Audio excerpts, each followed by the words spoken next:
Hi, my name's Dawn, but a lot of you call me Space Dawn. You Do. And this video is a little summary about my breast cancer journey. And I'm going to give some tips of things that I wish I had known and done beforehand and share some images with you so maybe you won't be so scared because cancer can be scary. But we're going to break this down. Now, of course, I am not a medical person, not a medical profession. I'm just a regular person who always got my mammograms and changed imaging centers when my gyno retired, and they immediately found lobular breast cancer, which is 10% of the breast cancers. 90% are ductal. Ductal was more of a lump that you would feel in a self-exam. Lobular kind of grows like an octopus, so you don't really feel that. And it is harder for it to show up in mammograms, but they missed mine for a couple years. So when I went to the new imaging center, they immediately found it. 5 minutes later, did a ultrasound and then scheduled a biopsy for the following week. And then when the biopsy results come back, they call you on the phone and they let you know. Now, granted, I had mine during the pandemic, so it was a phone call. But try not to be too scared, okay? Because there's a lot of things they can do. All right, so I am going to show you an image of a drawing of the inside of a breast. So you know what I'm talking about as far as, because I didn't know, I never knew. I never had kids, I never looked, I never paid any attention. You know, I was never pregnant. So I have very dense breast tissue, which a lot of women who haven't had their breast tissue disrupted hormonally by the production of milk for like a pregnancy, they do have dense breast tissue, okay? And I was one of those. So I never knew what the inside and the anatomy of a breast looked like. So here's a picture. And it shows I have help. That's Cinnamon. He snuggled with me all through my time that I needed snuggles. Okay, so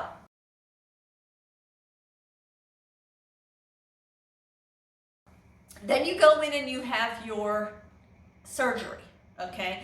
I was able to have a lumpectomy to remove the lobular octopus type tumor. And because lobular is over here on mine, it was over on the side, they were able to take a few lymph nodes to examine as well. So I had a big bandage that was like glued down with these things they called steri strips. And do you know, I was like so freaking out that I wouldn't be able to take a shower because I'm like weird, like I love to get a shower every day, okay? But I was worried that I wasn't going to be able to.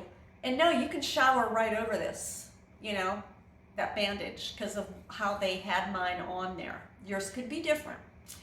But it was a small incision. Of course, I couldn't see the incision for 2 more weeks because they leave that on there and then you can take it off and then they do an examination.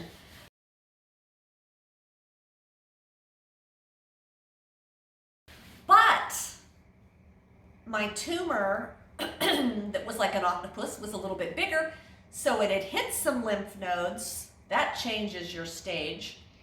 And they had to do a re-incision through the same incision that they already did and go back in and clean up the margins, which to me is like a melon baller, okay? So they cleaned up the margins. then the re-incision healing was just about the same. You know, it wasn't really that bad.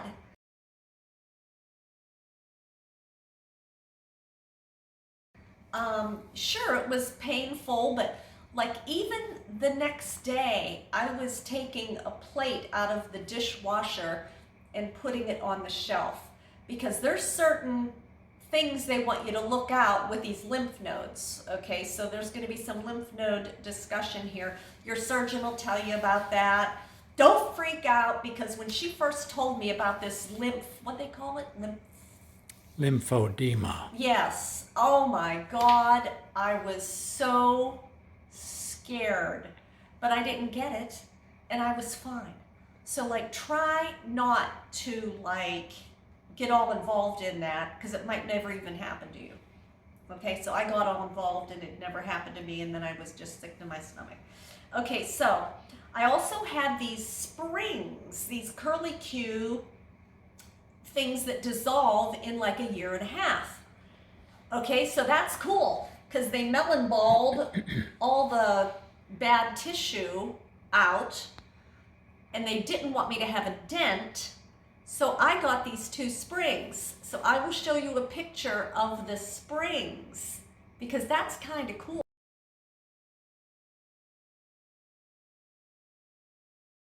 The outer coatings dissolve, but the inner spring itself stays there. Right, and your tissue, I guess, grows along this, kind of like a plant climbing up a trellis, maybe. I'm a gardener.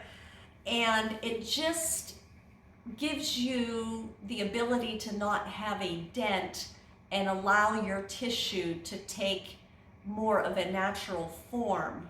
So, again, I'm not medical, I'm just telling you stuff, so you might not be as scared. Okay, so I had springs, I was able to shower easily, they did the re-incision. Okay, so then I pretty much thought I was going to need chemotherapy, because my tumor was missed for so many times at the old imaging center, which still did 3D, but they never caught it. The new imaging center caught it immediately.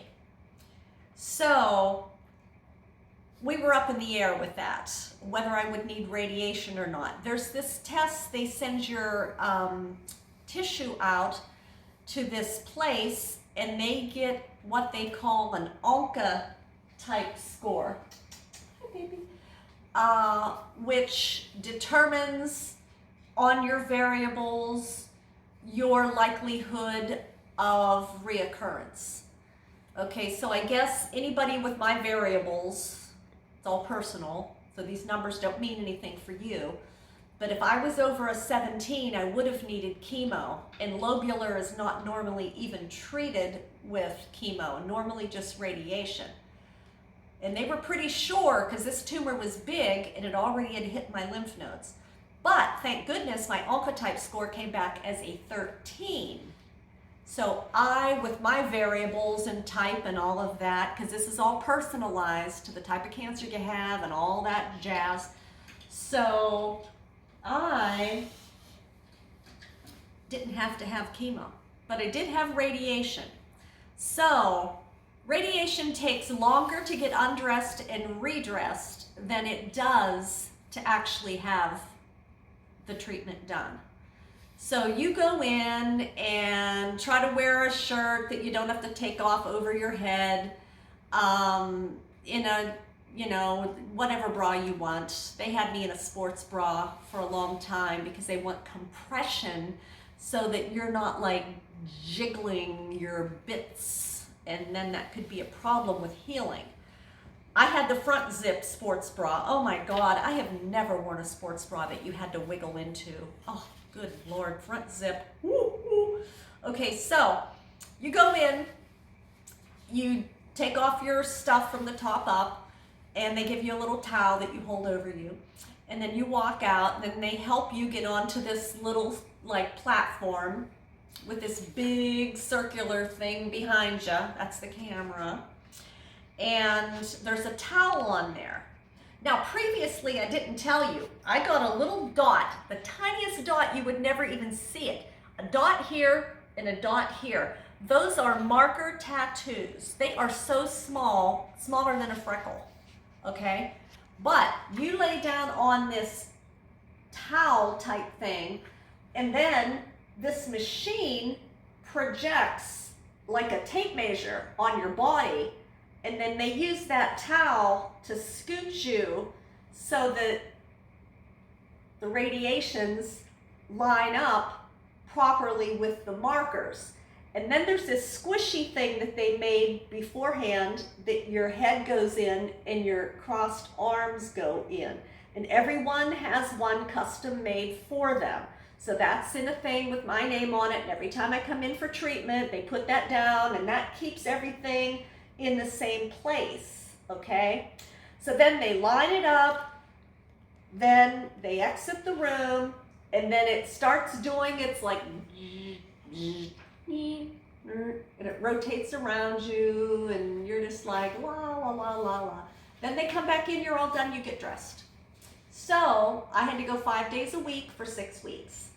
And it was like going to see new friends. Like, it was during the pandemic. I wasn't seeing really a whole lot of people, but boy, did I have fun with my radiation people.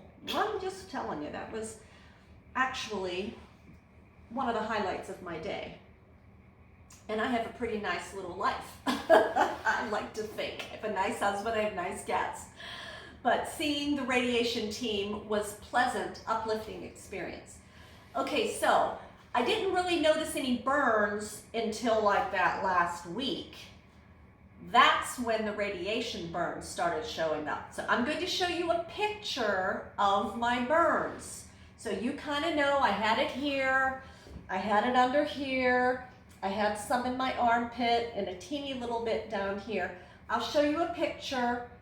You're supposed to put lotion on, like once you start radiation, lotion 3 times a day and all this stuff. But like, I still got the burns.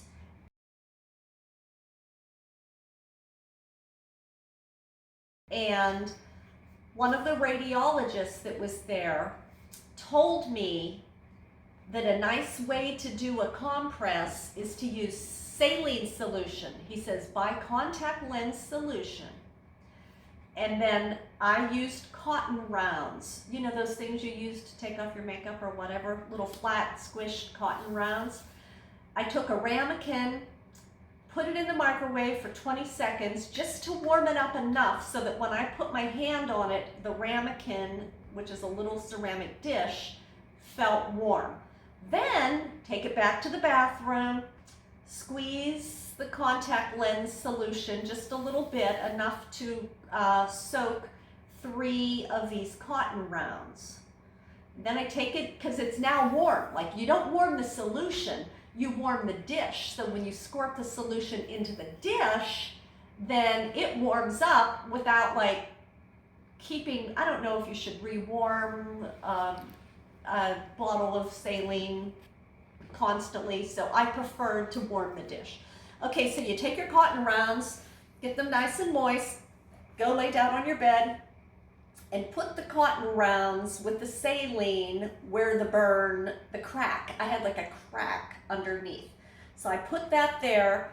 You're supposed to leave that on for 10 minutes. I set my phone, leave it on for 10 minutes, then take it off and let it air dry.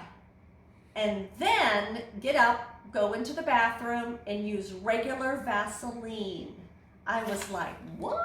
He goes, a regular Vaseline. It'll keep that skin pliable and moist so that it heals and stops cracking.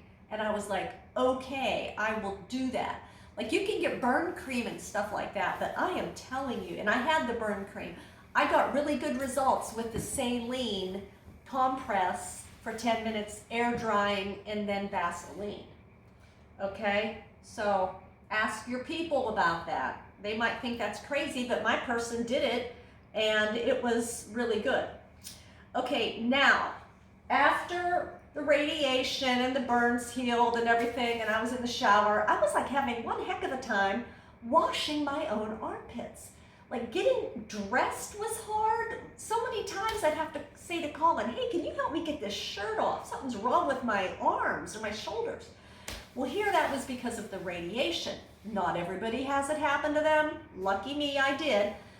But there's this stuff called fascia, and it covers your muscles like saran wrap, okay?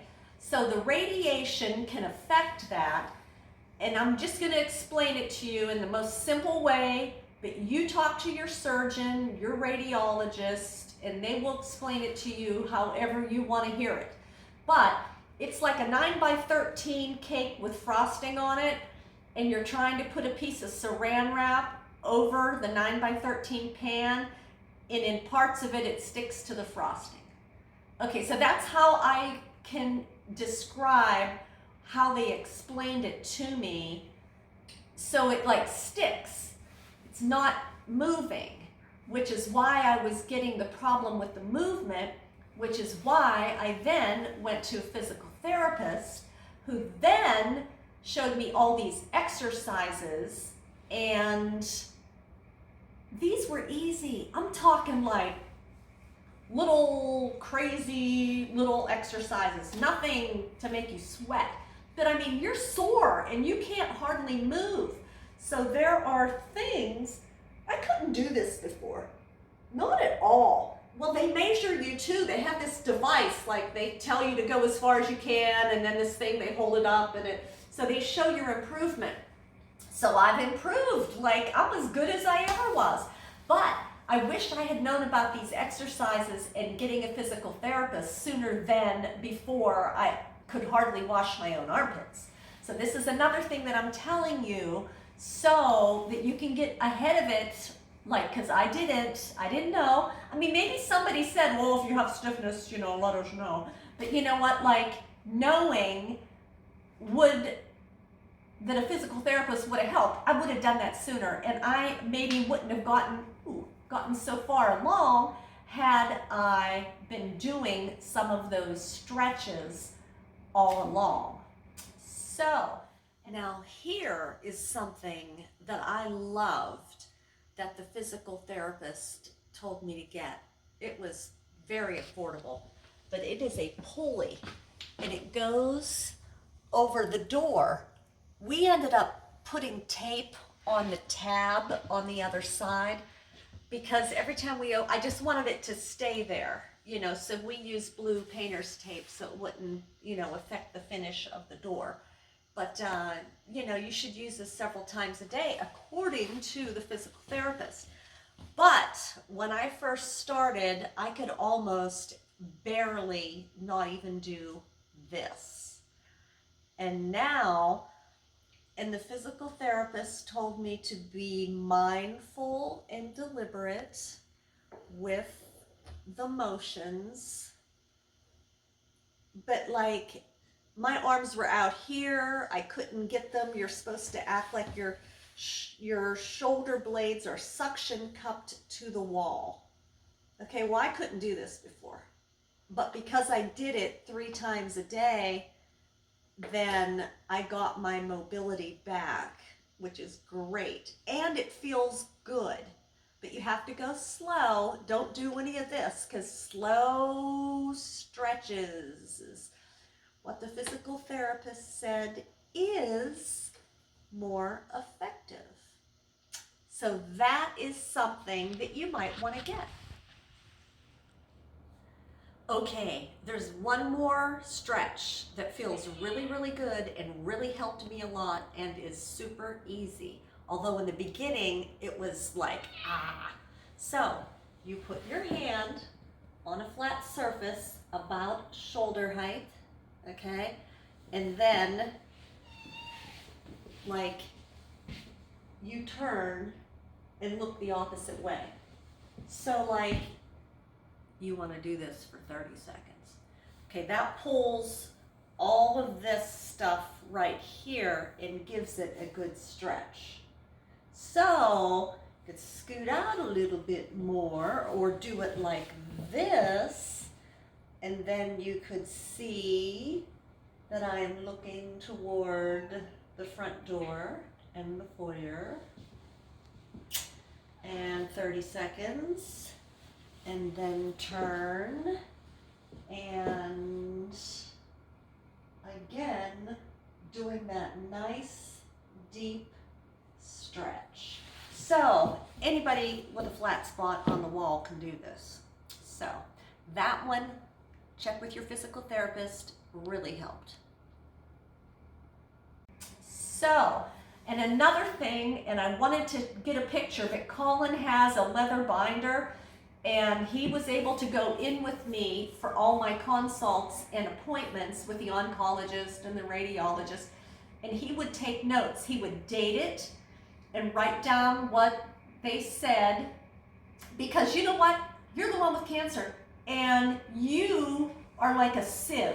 They tell you something and it just goes completely out of your head. You forget what they told you before you walk to the car. But Colin would have these detailed notes.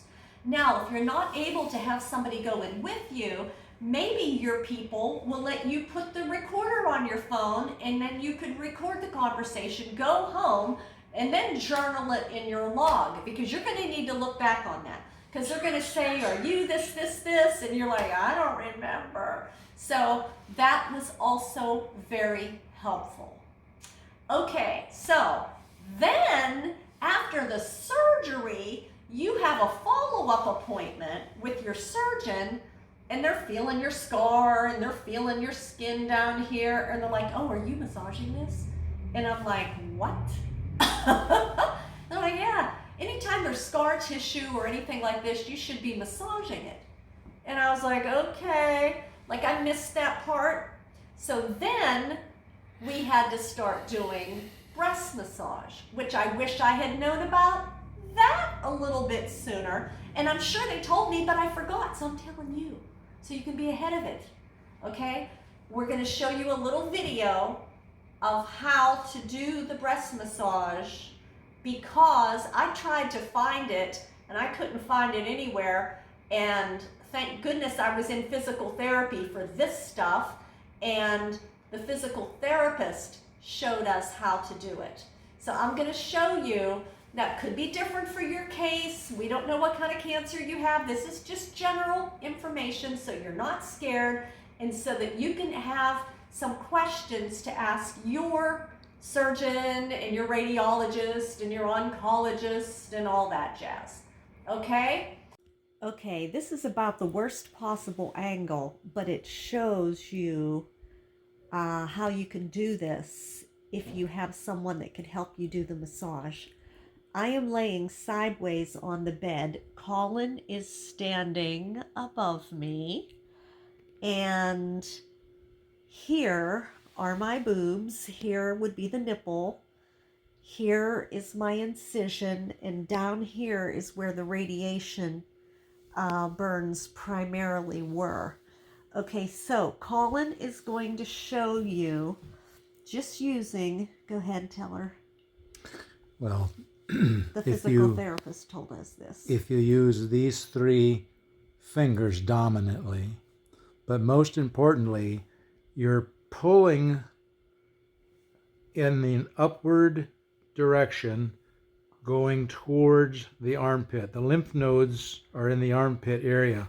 Always toward the nodes. You always want to lift. There are several layers of fascia that overlap here. And what you are doing is you're drawing the lymph fluid up and pulling it towards the lymph nodes, as well as you are physically disrupting or disturbing or causing those layers of fascia to rub against each other and become separated. The problem with the radiation is that it's almost like having 2 sheets of visqueen or plastic wrap with a heat source in the middle. And so wherever that heat source is, you end up with the layers sticking together. This massaging allows those layers to become free moving again. So it's always pulling up. And very gently, almost like a little puppy. Go ahead and show her how you do it, like a little puppy digging a hole or going on a blanket. And I always go up and over. Now I'm going up the bottom of the breast itself, plus up the sides, plus I'm pulling around and towards. And then I'll do this for 3 to 5 minutes. And then the muscle that is here also needs to be exercised. So I actually grab a hold of that muscle with my hand, like putting my hand around another finger or a rope. And I kind of squeeze. Again, I'm squeezing in an upward direction. I'm always squeezing, and then I can wiggle like this. And she always says how good that feels. And that helps with the stretches that I'll show you for the arm and shoulder. Like, we're talking about two different things. Breast massage, because of what happens with the radiation and you don't want thickening of the skin. This is also part of the stretching. So your pectoral, see that big chunk of meat there? That got so stiff on me. And if we can help you avoid that, yay. Anything else we should tell her? Well, do both sides, because some radiation I do gets both over sides. there. Some radiation overlaps. Her surgery was right here on this side, but the radiation covers the whole area. So loosening up these layers of fascia, Even up into here, I showed her where my burns were. and drawing the lymph fluid towards the lymph node. Yeah, always toward the lymph nodes. Like, you don't want to go backwards on that, I guess. No, never go down. Always pull up and firm. She can almost describe to you, I don't hurt her by any means, but I'm firm. And when I pull it, I'm firmly pulling up. And again, Dawn has a special, would you call it a massage oil? So that it's slippery. It's not a cream. Creams were horrible. You have to use this massage oil. It's not a cream that will go into the skin. It's an oil. So like you would go if you went for a massage at the massage therapist. And so my fingers can easily glide across her skin without causing any friction or pulling on the skin. I'm actually pulling the meat, the muscle, up and over. Okay? Okay, if you have any questions, let us know. Bye. So, I can't think of anything else. You might also have some very good tips. So, in the comment of this video, if you think of something that would be good to know, make a comment, because sometimes people, when they look at videos on YouTube, they do read down through the threads, and you might have some really good ideas that weren't part of my treatment, but maybe part of somebody else's. So feel free to leave a comment on the video. I hope this helps you not be scared. Bye.